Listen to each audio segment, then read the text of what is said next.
Hola, esperamos que estés teniendo un buen día. Hoy venimos a presentarte la historia de la lengua española. Quienes hicieron posible este video son Janet, Andrea y Jade. Sin nada más que decir, comenzamos Hugo. El origen del español. El español es una lengua romance derivada del latín. Posee rasgos de otras lenguas que se hablaron en la península ibérica antes de la conquista romana, además de los visigodos y árabes. Siglo II a.C. Antes de la llegada de los romanos, las lenguas más extendidas en la península ibérica fueron las célticas, iberas, el vasco y las minoritarias, de los púnicos, fenicios y tartesios, algunas de las cuales aún son habladas. Siglo III a.C.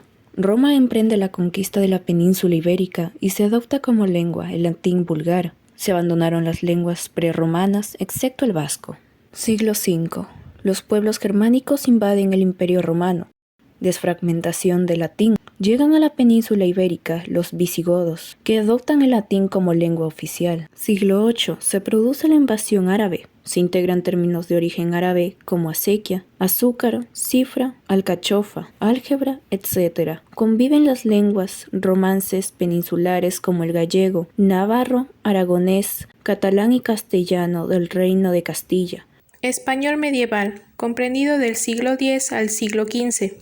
En ese periodo se abarcan sucesos importantes.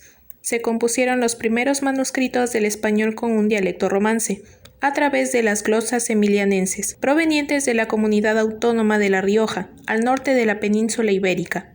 El rey Alfonso X, el Sabio, fue quien adoptó el latín como lengua oficial del reino. Fundó la Escuela de Traductores de Toledo con el fin de traducir e interpretar textos clásicos, griegos y árabes, al latín. A finales de 1492 lograron desterrar a los árabes de Granada, asentamiento musulmán que hasta ese momento llegó a más de 700 años de su ocupación. La península ibérica se fue unificando. En ese mismo año, Antonio de Nebrija publica Gramática. El español moderno. Durante los siglos de oro XVI y XVII, se da una mayor contribución por parte de los humanistas en la difusión de gramáticas y diccionarios.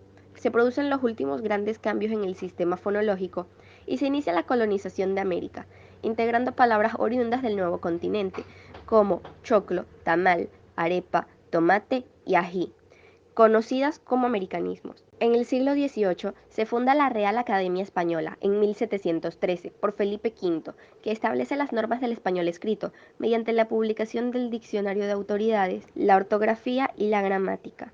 Se produce una regularización ortográfica suprimiendo algunas grafías e imponiendo otras. Asimismo, aparecen neologismos propios de los avances científicos, como mecánica, microscopio, papilas, entre otros, y galicismos como hotel, pantalón, interesante, etc. El español contemporáneo. Se crean academias en diversos países hispanoamericanos y posteriormente, en 1951, se crea la Asociación de Academias de la Lengua Española, conformada por la Real Academia Española y otras academias de la lengua hispana, cuyo fin es garantizar la uniformidad en el uso del español. A lo largo de los años, se han adoptado palabras de otros idiomas, además de términos informáticos, cambios que suponen una continua renovación en el léxico.